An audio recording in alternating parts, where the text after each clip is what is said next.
sometimes it might be more difficult than you think, because in fact, the situation when you don't have enough information about the program on the official website might mean that it's pretty hard to determine your eligibility, pretty hard to understand if you're the right sort of applicant for this program.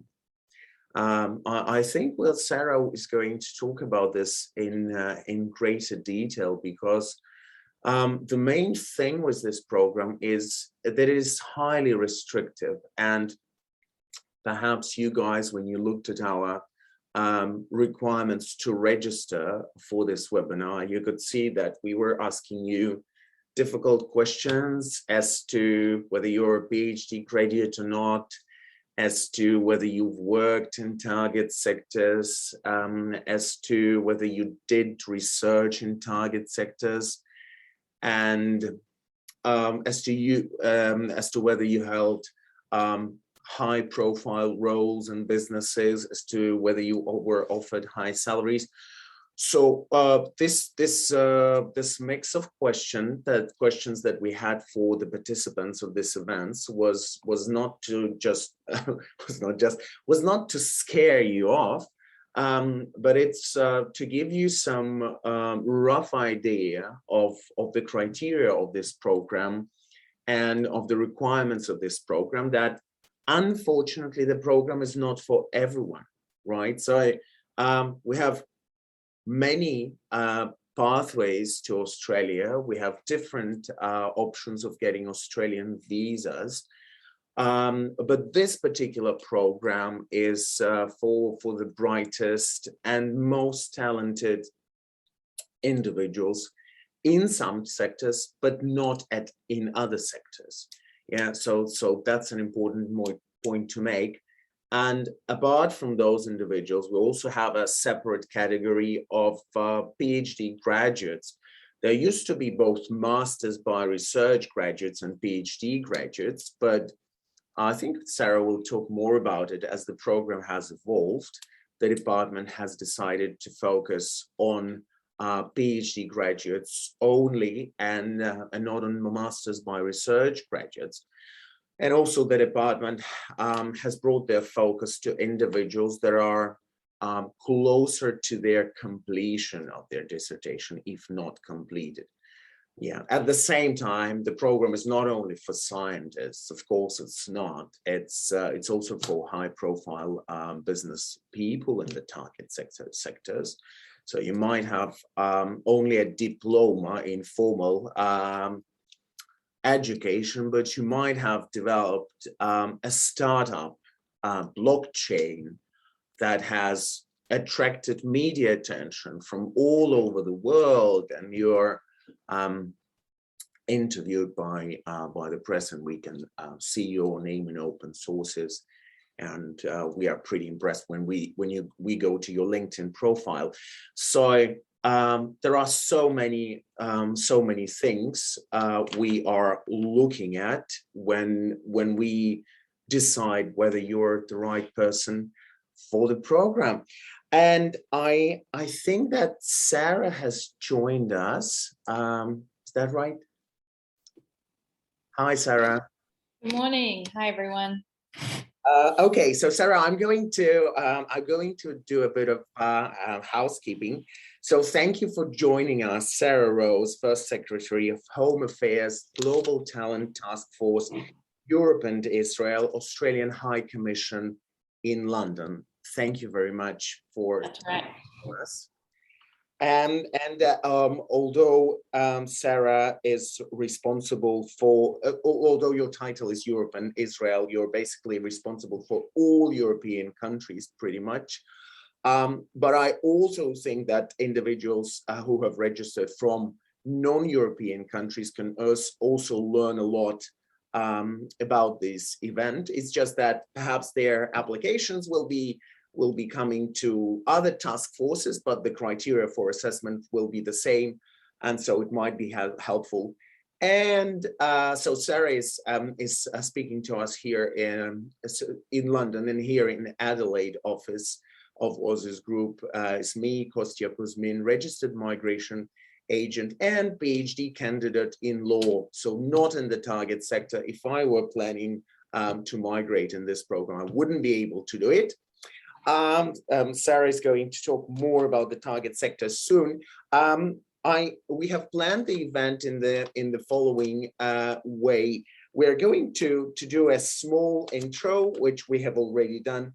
We're going to talk about the requirements of the program. Sarah is going to describe the requirements of the program.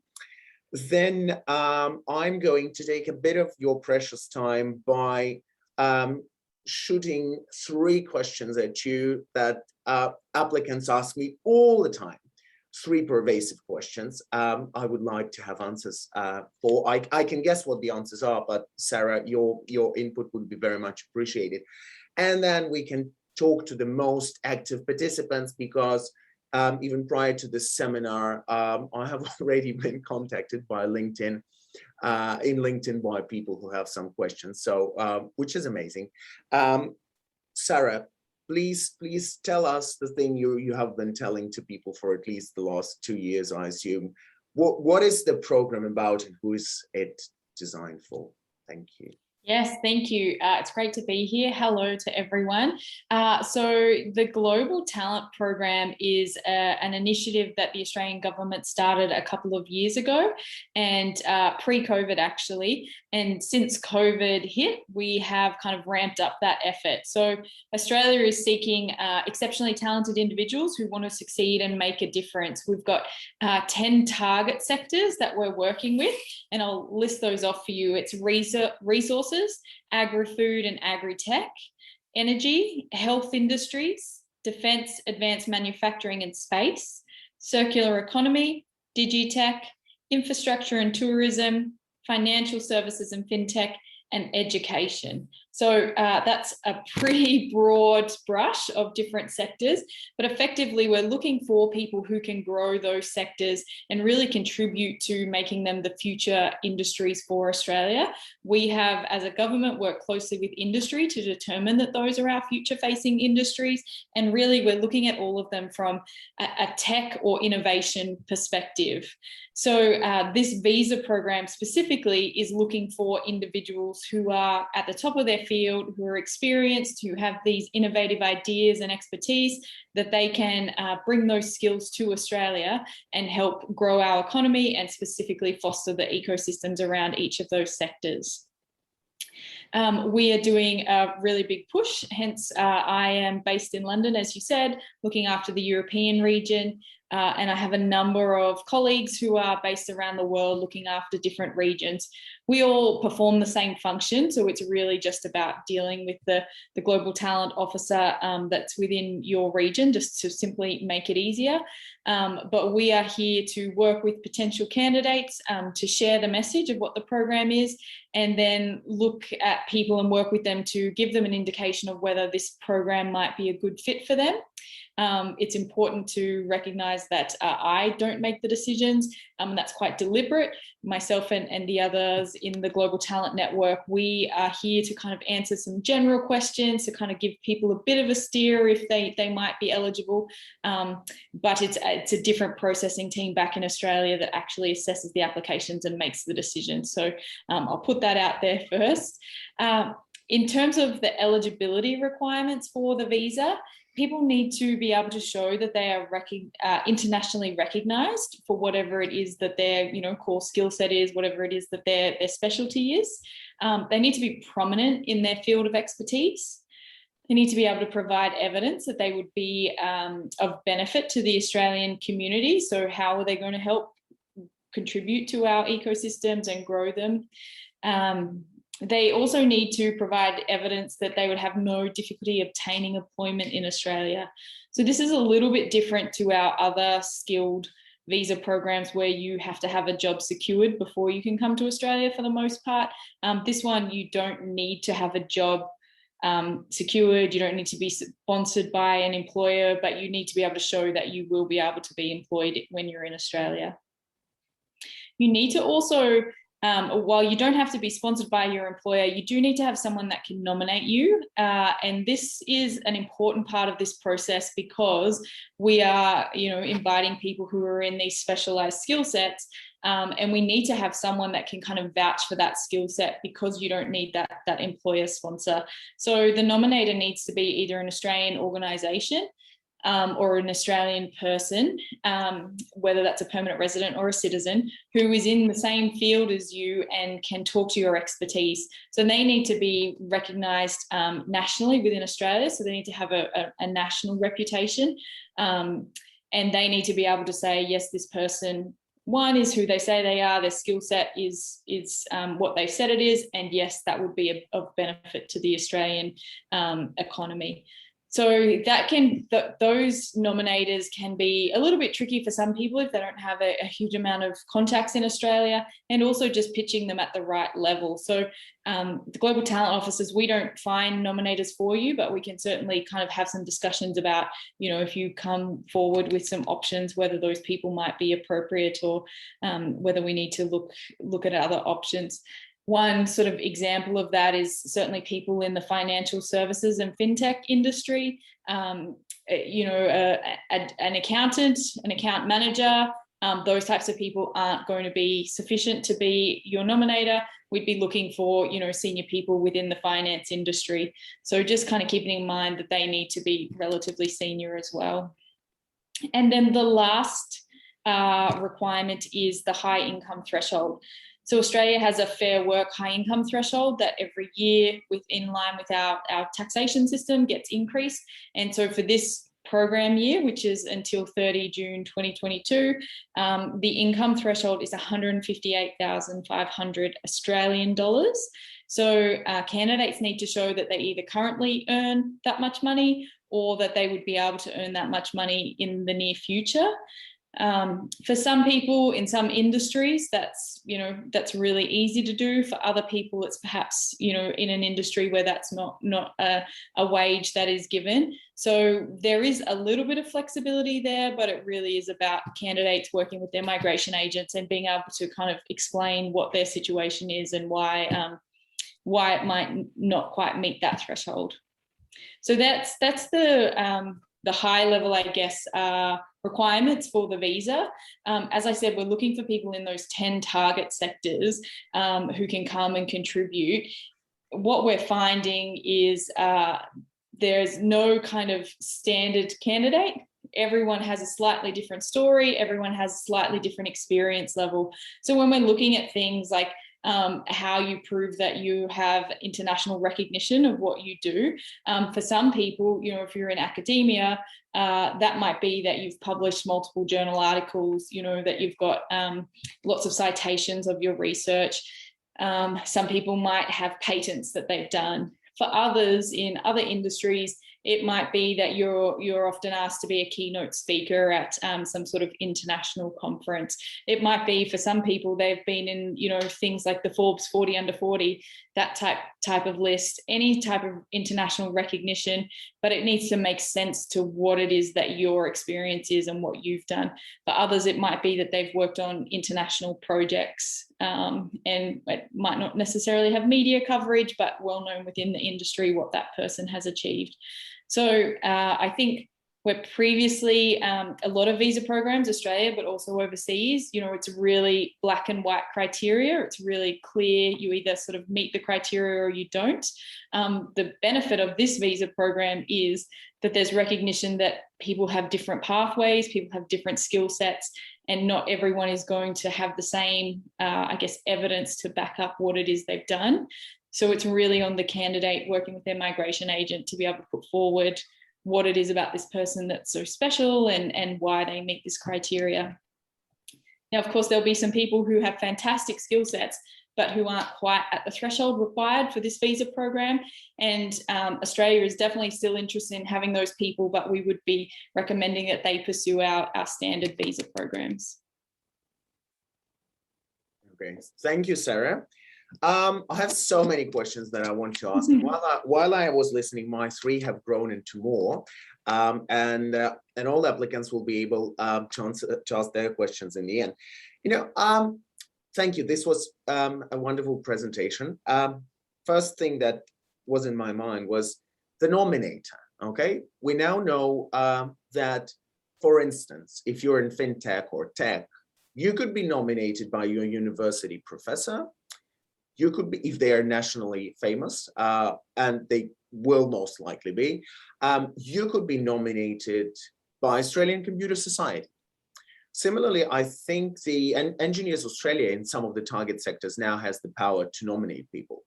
So does it make any difference for the person who looks at your EOI, the person in that team that you have spoken about in Australia, when they look in your EOI, is it when you are nominated by ACS or Engineers Australia, is it easier for them to say that, well, yes, I find the nominator reliable than a university professor, than someone in the industry? Because to me, as a registered migration agent, if I think in legal terms, to me, I would first have to define whether that person is nationally recognized. And this is where I would have to go to Google search, to university websites, to other places to look at their publications.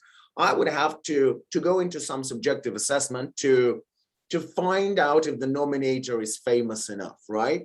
With ACS or with Engineers Australia, I wouldn't have this difficulty as a decision maker. Would you say that's true, or I'm wrong? It's kind of an interesting one because, you know, you're right in terms of that national reputation, but where it sometimes can be a little bit complicated is, for example, we use some of those bodies.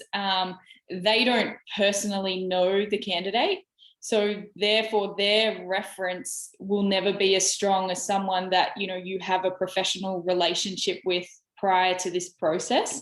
So whether it's your university professor, whether it's someone that you had worked with on an international project that now works at, you know, one of Australia's leading financial institutions, they have a personal and, you know, longer history with the candidate. And so from our perspective, yes, it might take a little bit more work to check that person's national reputation and their standing, but that relationship is more solid.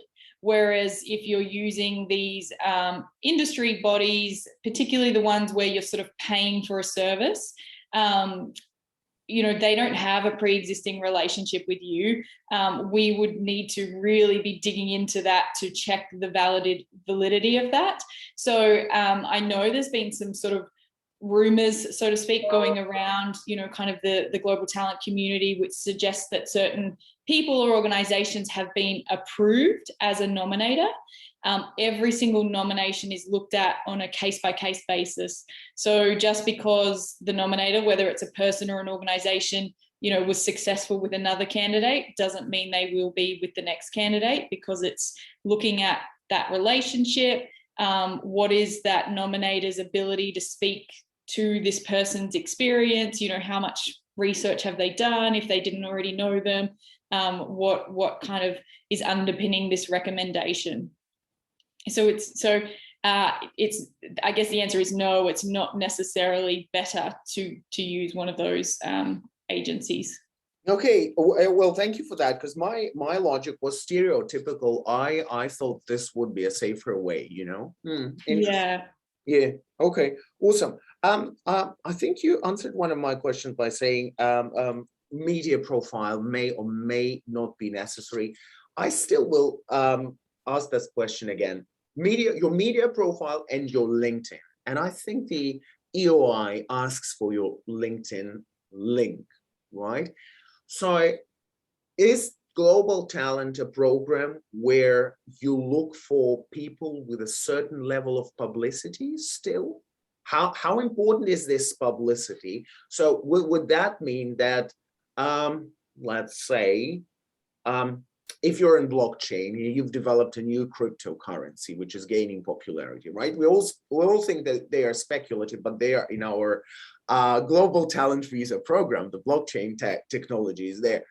So would we be looking at the founder who's pitched the project and is everywhere? Would be looking at a person in the marketing team just because they're famous and they're known to talk to the press all the time, and then they might be in press releases and whatever? Or would we be looking for the senior developer because they were the one who did all the hard work? Who would we be looking for? And what is the proportion of the media profile and LinkedIn presence and online presence to the hard work? How does it look? I think that's a really good question. And again, this is a little bit case by case basis. The co-founder of a blockchain technology, company, to use your example, we would want them because they would obviously have a skill set which has enabled them to create this blockchain technology and to turn that into whatever business it is. So their media profile is sort of neither here nor there. It's the skill set that they have. Some of those people will naturally have a big media profile and, a LinkedIn profile and all of that sort of thing. But we have had people come through the program who don't have any really public profile. They might be quite private. Maybe their work they're doing, they don't want it to have out there. So again, this is about looking at what best suits your particular circumstances. I think the marketing person is a really good question. For the most part, we would probably say no, that person is not for this program, because generally, marketing people, while they perform a really critical role, that's not necessarily an exceptional talent. Yes, you might do a great job at whatever it is you're marketing, but if you were taken from that role, could someone else just as easily sort of do what you do? So there will, of course, be some exceptions. I think a good example, just to kind of digress a little bit, is we have had a lawyer come through the program, and generally we would say lawyers aren't for this program, but this particular lawyer specializes in fintech. Oh, wow.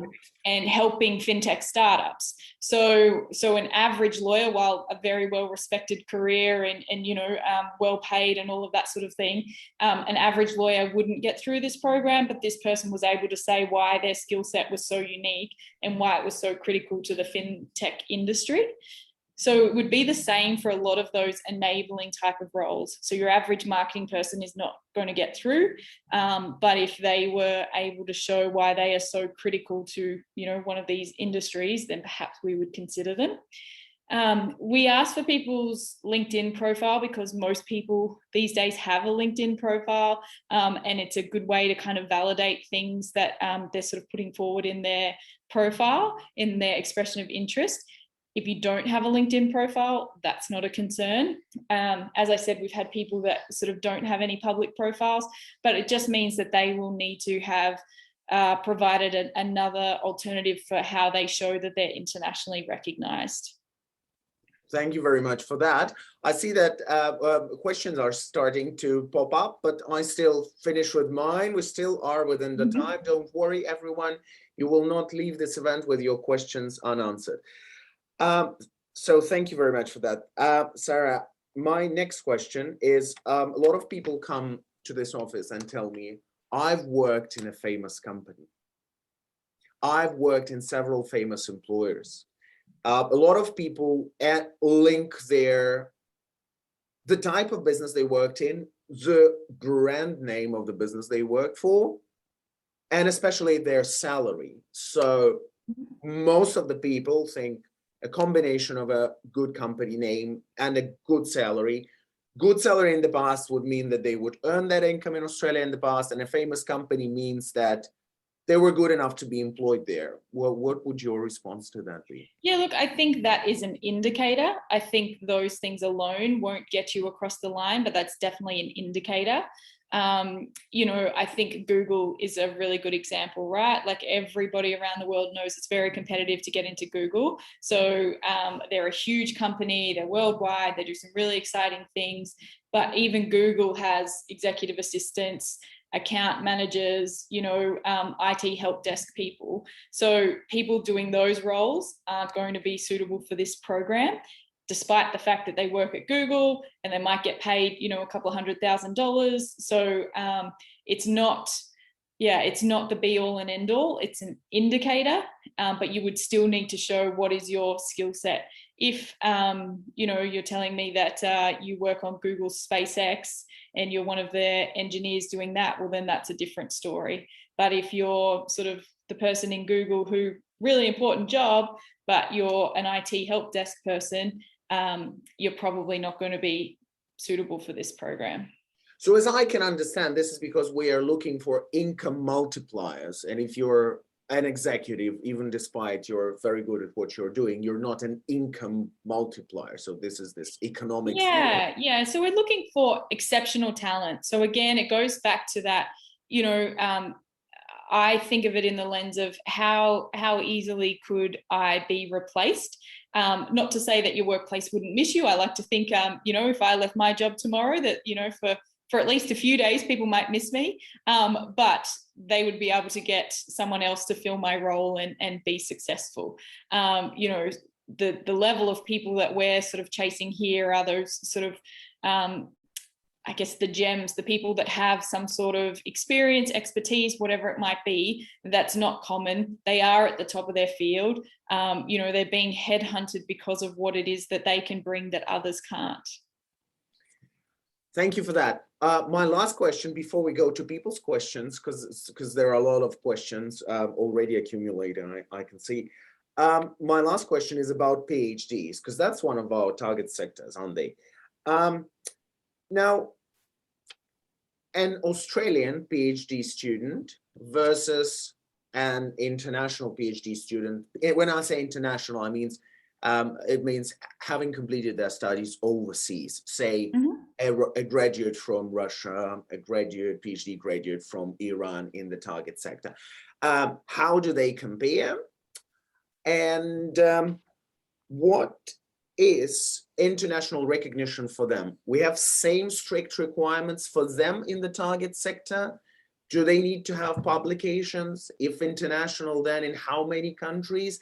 And how do you measure them? Because it's complex, being a PhD student myself, I see that, out of the 3 or 4 years that you study, you actually pump out your publications in the 3rd or the 4th year. And it's your first effort. So you will very unlikely get to top rated journals if it's your 1st, 2nd or 3rd publications. It's a steep learning curve. So is it that strict? And what is it like for overseas graduates, PhD graduates versus Australian PhD graduates?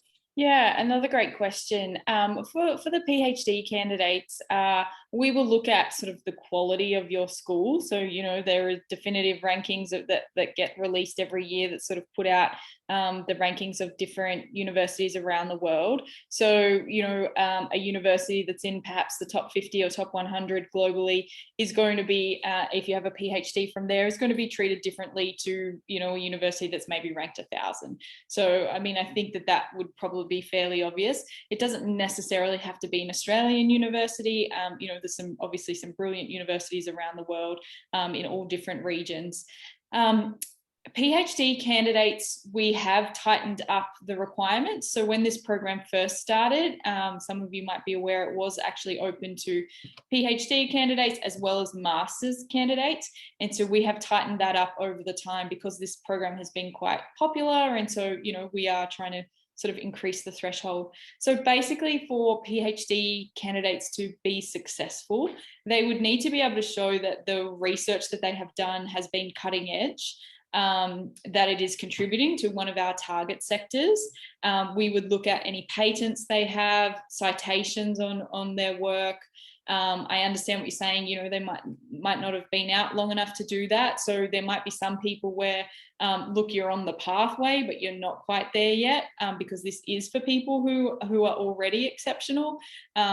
We are trying to identify sort of people on their way up, but there is a limit. So it is a little bit difficult to give a definitive kind of response, I guess, for the PhD candidates, other than to say, either your research needs to have been cutting edge and so therefore sort of fits our criteria, or it's a combination of work that maybe you have done before you've done your PhD or while you're doing your PhD, or the PhD to fit within the PhD stream, it's if you've finished your PhD within the last 3 years.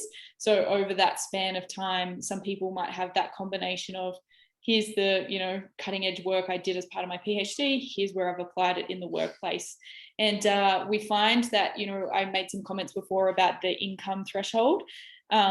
We do find that PhD candidates are the ones who kind of most likely struggle with meeting that threshold, because we appreciate that in research, you know, you're not getting huge salaries. And so that's something that we have worked with some candidates, and they're able to sort of show, well, yes, I'm studying, and, you know, maybe I'm doing some part-time teaching on the side.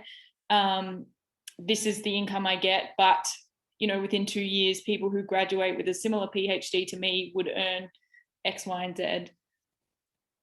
Thank you for that, Sarah. We're flooded with questions, so enough of my questions. Let's go to people's questions.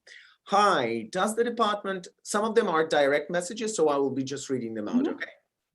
Hi, does the department prioritize according to someone's nationality, and does it prioritize applications on target sectors that are aligned with PMSOL skills list? No. So there's no prioritization based on nationality at all. This is separate to the priority migration list. So although those occupations for our other visas are being prioritized, for this one, they're not. We do have an ability to prioritize limited numbers of applications through this program.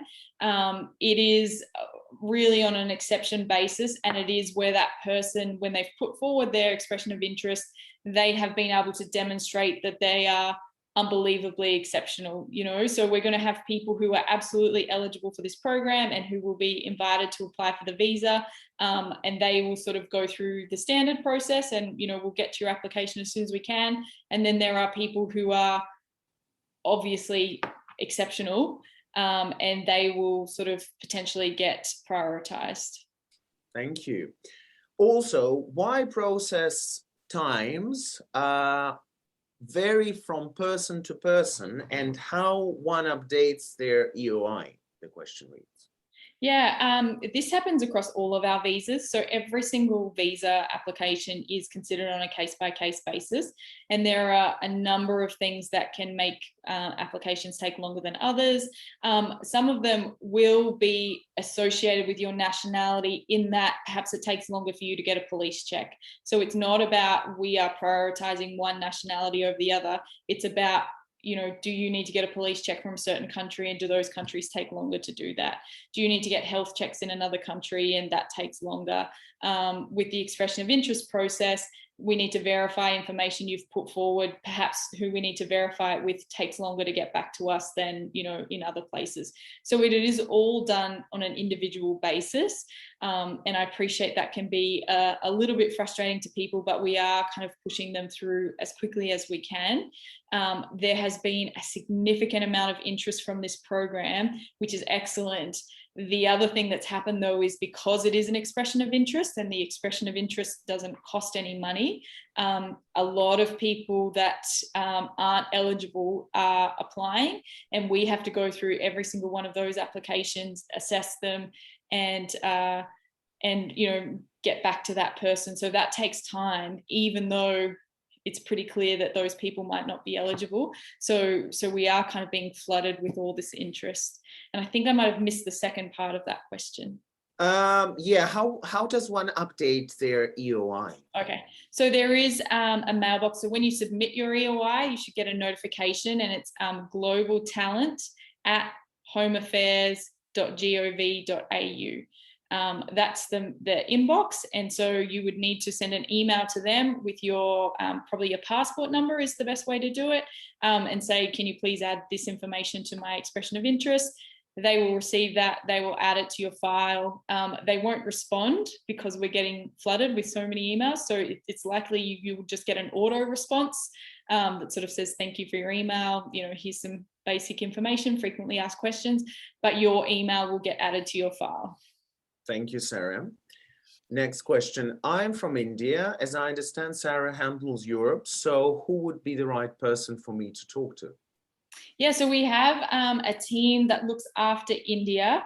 On our website, we've got a contact us page, and it's got the email addresses for all the different regions. I'm just opening it while we speak, and I'll tell you the one for, it's Global Talent South Asia, all kind of one word, Global Talent South Asia at homeaffairs.gov.au. So if you go to our website, as I said, when you get to the Global Talent Visa Program page, there is a link to contact us, and then it lists all the mailboxes. And so you should contact the team that's in your region.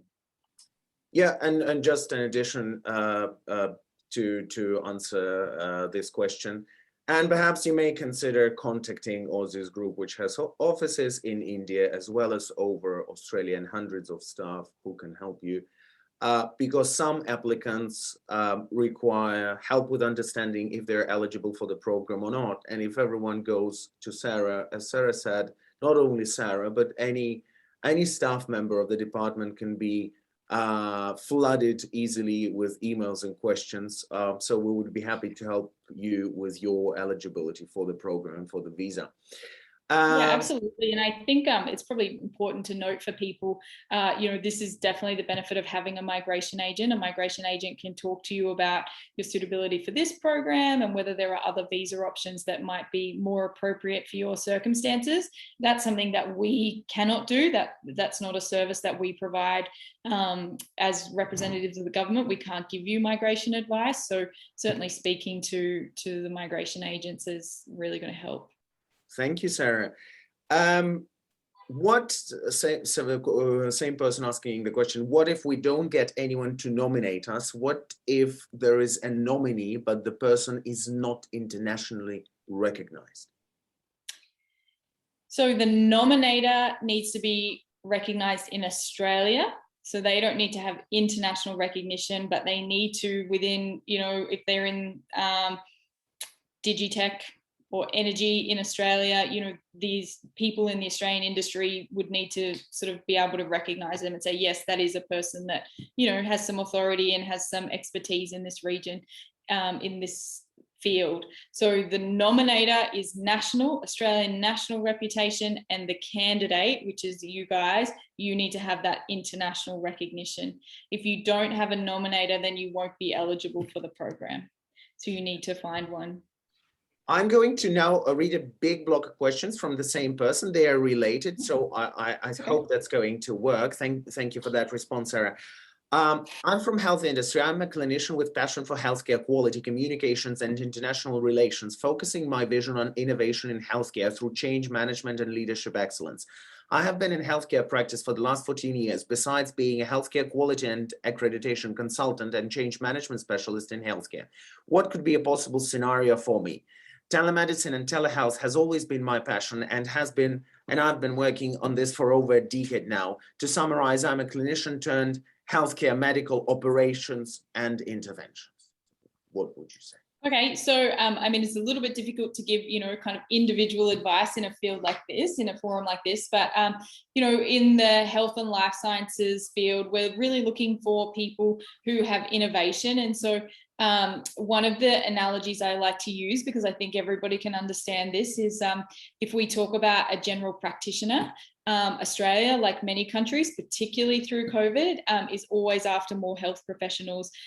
We desperately need more GPs that can work in regional areas in Australia. So there's a lot of work being done to try and attract those types of skill sets. A GP wouldn't be suitable for this program though. So despite that being an in-demand skill, despite it being, a really reputable career path and held in kind of quite high esteem, a GP will not get through on this program because this is really about innovation, about exceptional talent. So from a health and medical perspective, if we're using that kind of doctor analogy, we're looking for a surgeon that has some sort of specialist treatment that is not performed widely in the rest of the world, that has some sort of innovation on how they might treat people. So keep that in mind. In the health industries, we're looking at technology. So, you spoke about innovation and change management. So what is it that you can bring that others can't?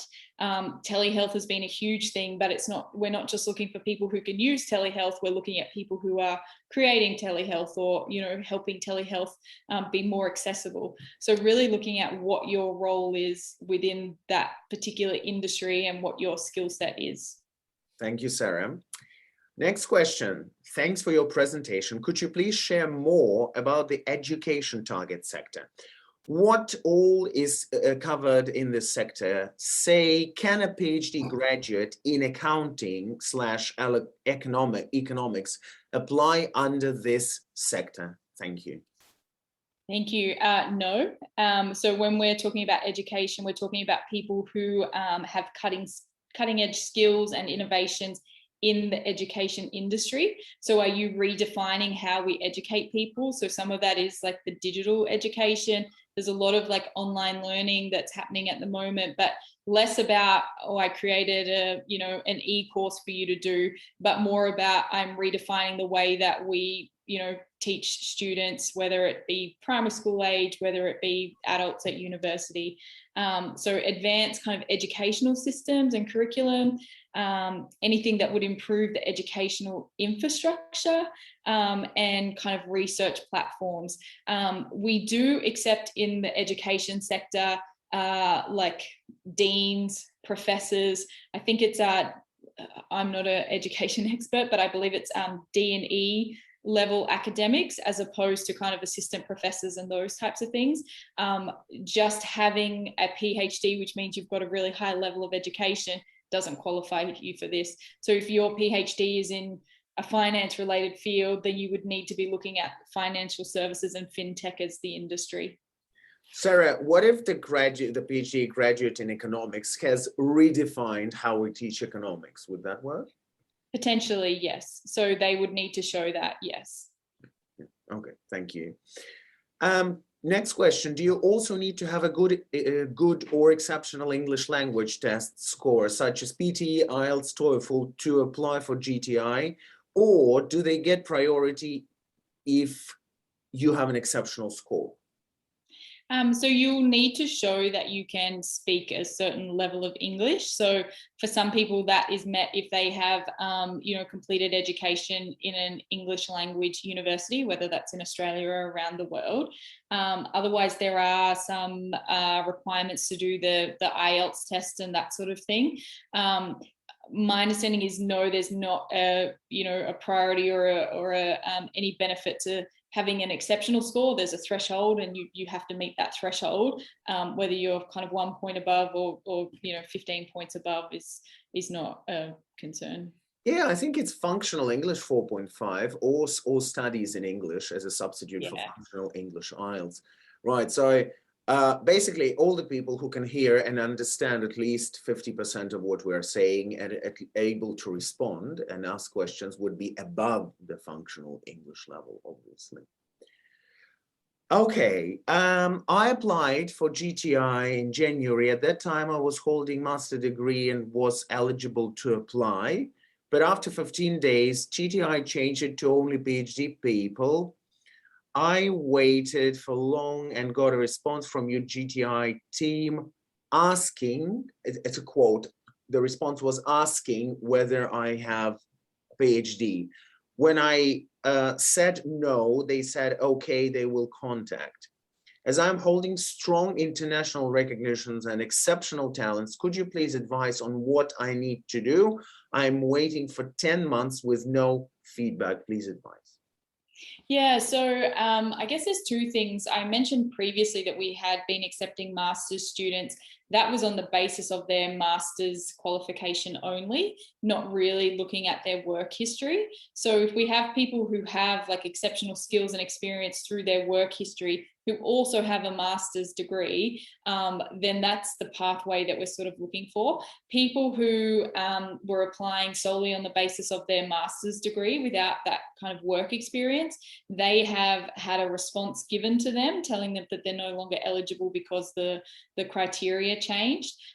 So without sort of, again, going into specifics on a particular candidate, without knowing all the information, the fact that your application is still current, your EOI is still being processed, suggests to me that you haven't been discounted because of just being a master's student.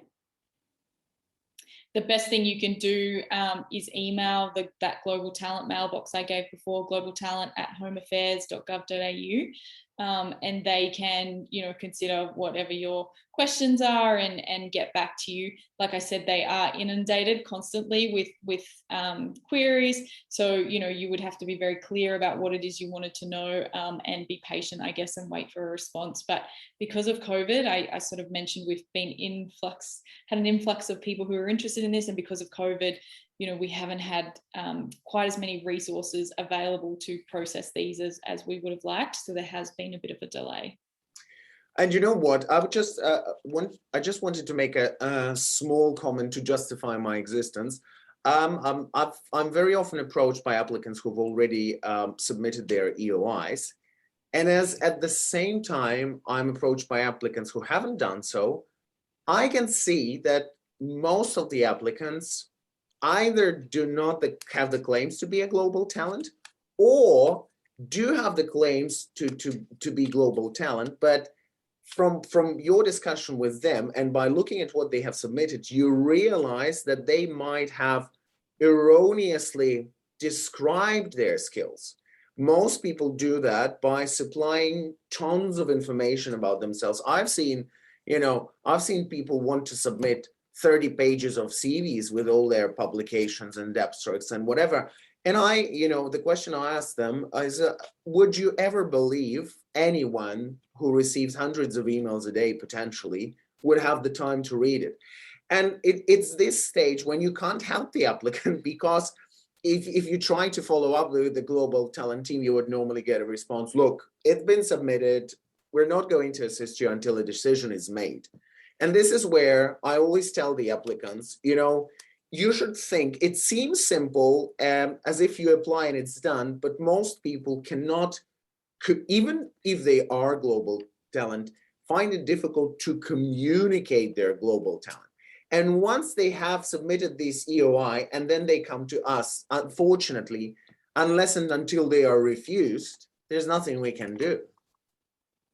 Yeah, that's true. And a tip that I try and give to people is you've got to think about this as though it's a job application. And, some of you work in really cutting edge technology and as you sort of said, it can be difficult to explain that to people who aren't in the same field as you. And I think people have to keep that in mind. Our teams that do these assessments have been doing them a long time and are conducting a huge amount of research, but they haven't got a PhD, they haven't got the same experience as you. So of course, they're not going to be able to understand all of the technical detail that people give. So when preparing your expression of interest, I like to tell people, think about it like a job application, include some sort of cover, document, letter, whatever it might be that sort of tells the story of who you are and why you're exceptional and why Australia should want you, and then back it up with all the evidence that you need to submit. You don't need to submit pages and pages of really technical information, but maybe you submit this is the title of the journal article, and this is how many times it's been cited, and this is the publication it was in, and that sort of level of detail. You don't need to submit your whole PhD, your thesis. We're not going to be able to read that. So yeah, I think you're right. Really thinking about what is this package that I'm putting forward and how does it best sell my skill set. Our team will absolutely go through everything that's provided, but the easier you make it for the decision maker, potentially the quicker you will get a decision when they're looking at your case. That's what I keep telling people. And the problem is, once they have already flooded the decision maker to the extent that they can't quickly and expeditiously decide whether this application is worth being selected, it's all done then. You're stuck for 12 months waiting. So, I urge people to think twice, potentially talk to a registered migration agent or to a legal practitioner who knows the program before they do it, because most of the talents, even if they're talents, they just flood officers with information. So officers do not have the mental capacity to work with that amount of information and to find what is the crux. Okay, we have another question. Hi, is basic eligibility, does it cover just offers or requires to have offer letter with 149K? It's 159, and in network and security domain. So in other words, do you need a job offer for that? You don't have to have one. It certainly helps if you do, but you don't have to have one. I've seen people that can kind of say, look, this is what I'm doing at the moment in my home country or wherever you currently are. This is what my salary is here. I've been on seek.com, which is, a big recruitment website in Australia. And here are 3 or 4 jobs that are similar to what I've been doing. And here is what they're offering. So there's different ways you can provide it. You don't have to have a letter of offer. You don't have to have a contract. But you need to sort of be able to justify why it is that you think you can apply for that.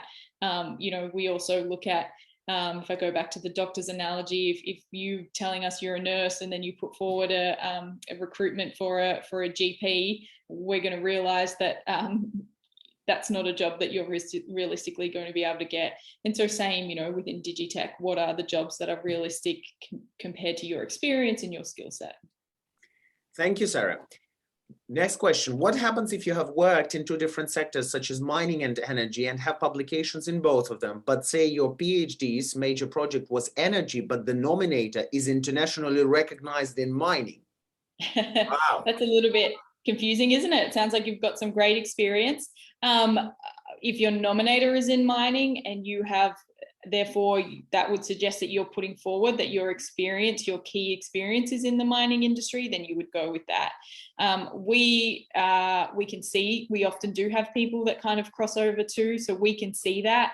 Again, if you do it in sort of the structure that I mentioned, which is some sort of cover letter, you might say in there, look, this is what my studies are in, that has morphed into working in the energy sector, but I'm actually a specialist in, mining technology or whatever it might be. So you can put that story forward to us, but you just pick the sector that most closely aligns with, I guess, what the information packages you're putting forward.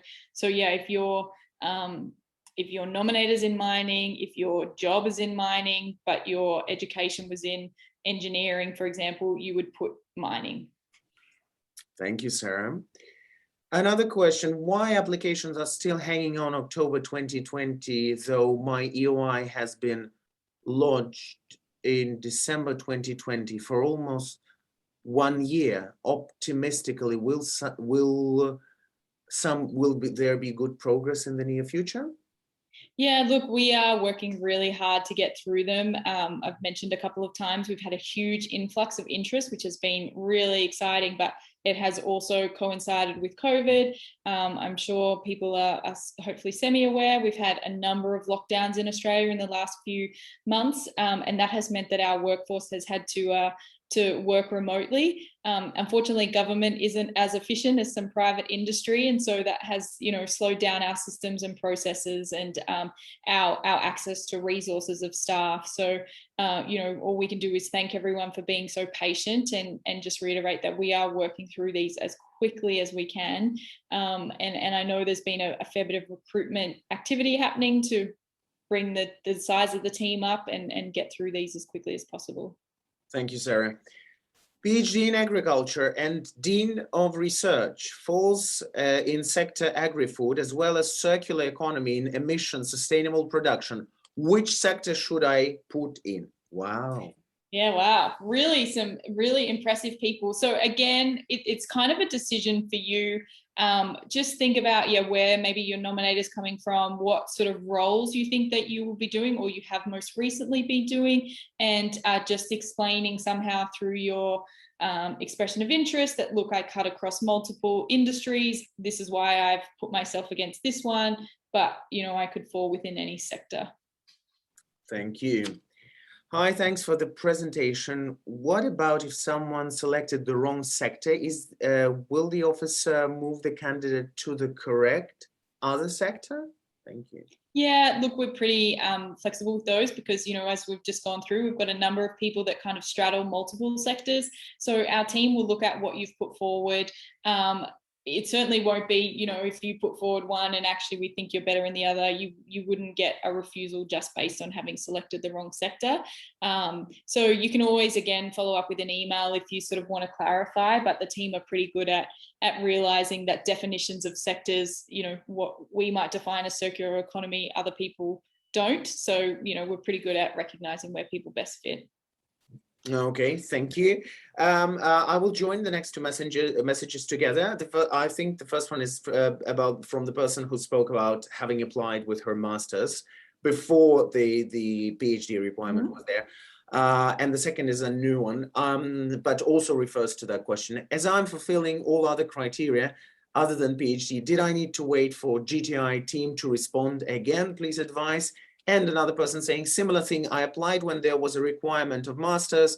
I was in the mid of my PhD then, but till then I received no response at all. Yeah, so it's not a minimum requirement. So we have people who have come through the program who don't have a master's, who don't have a PhD. It was just that there was a stream where you could apply solely on the basis of your master's qualification if your master's was in one of these related sectors. So and now it's the same with the PhD. Some people are applying solely on the basis of their PhD. Other people might have a PhD, but that just makes up part of their profile because they've got all this work experience. So for those people who applied when sort of master's was the rule and were only applying on the basis of the fact they had a master's, those people have already received notifications to say that our requirements changed. So anyone that still, you know, hasn't had a response and is still waiting, that means that we're looking at your master's qualification and your work experience, and we're assessing you kind of on the basis of both.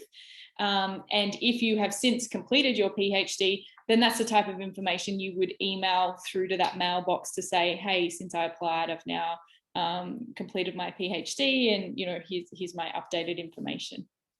Thank you, Sarah. I'm a postdoctoral research fellow working outside Australia. I'm still within 3 years from my graduation. I feel I fulfill all the eligibility requirements except the salary.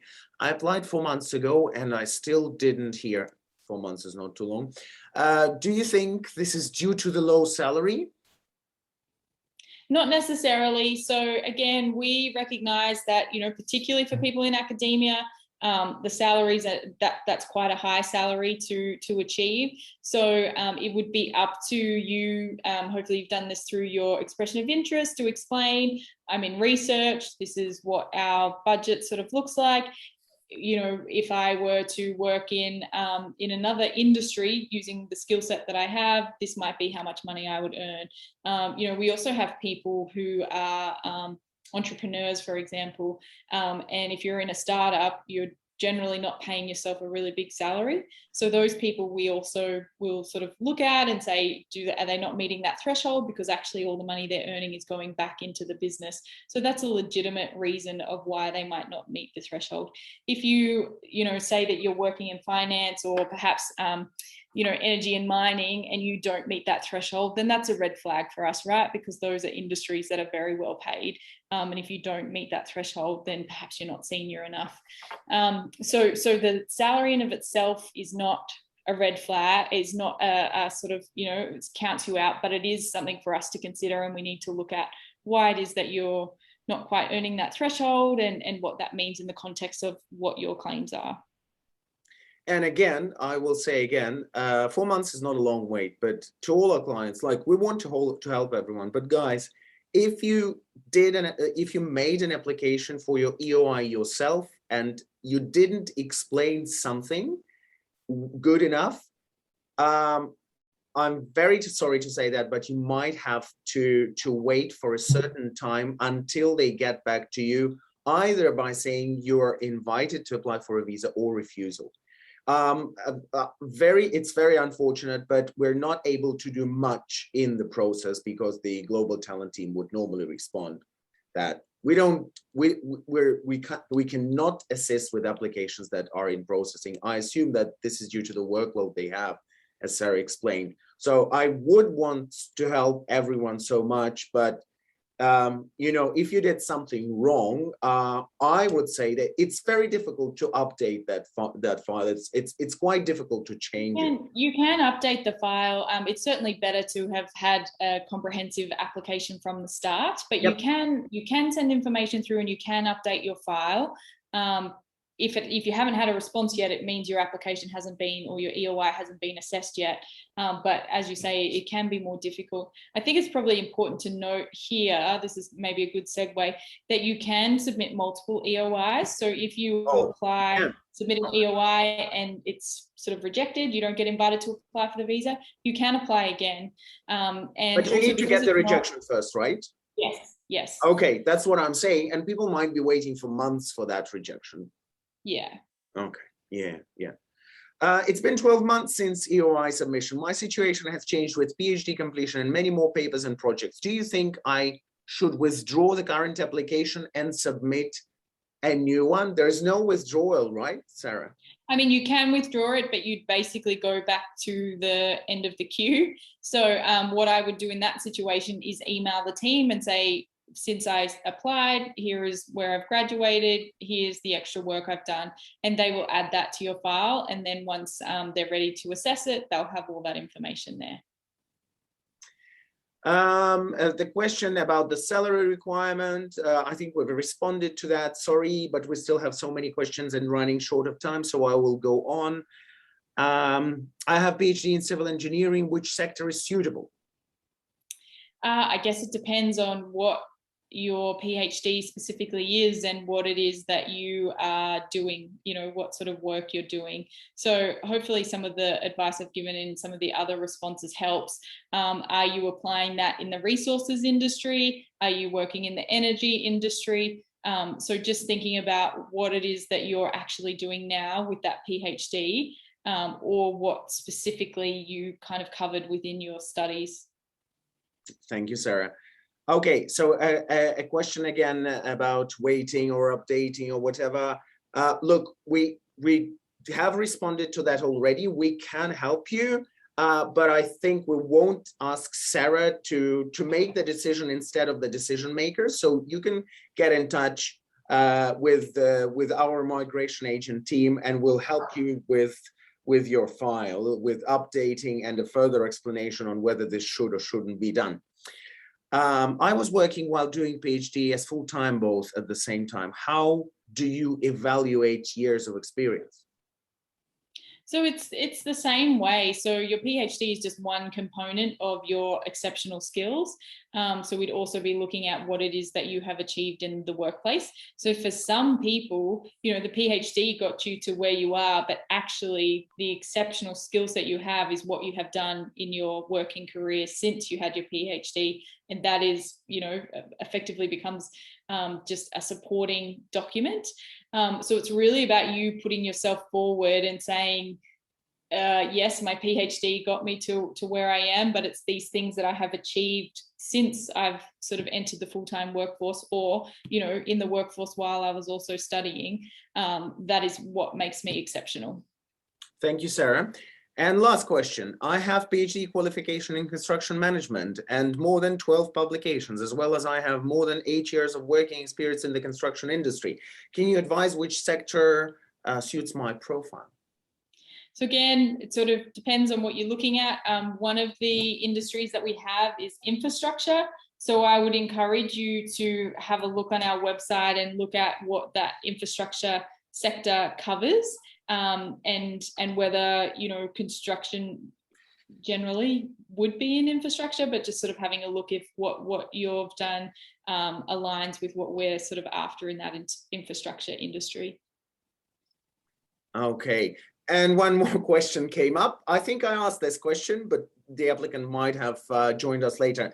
I got a PhD in computer science from, sorry if I mispronounced that, Tsinghua University, China, 2010. Does PhD outside Australia, does it have less weight compared to an Australian PhD? No, so it's not about Australian versus other PhDs, but what we do look at is the ranking of universities across the globe. So a university that's ranked in the top 100, that PhD is sort of going to be worth more, I guess, than a PhD from a university that's outside the top 1,000. But we would look at what it is you've done, the quality of the school, the quality of the PhD, and more importantly, what it is specifically that you have studied. Okay, I can see that we're running out of time. Sorry, but we're not going to answer any more questions. You can get in touch with us if you want, and we will discuss your profile in line with the requirements of the Global Talent Program. Thank you very much, Sarah. This was an amazing presentation, which we all appreciated very much. And I think we've had wonderful engagement with the number of participants, having grown in the first 10 minutes and stayed the same, lost only one person during this 1 hour. It just shows how good it was for people and how it lived up to their expectations. Thank you very much for that, Sarah.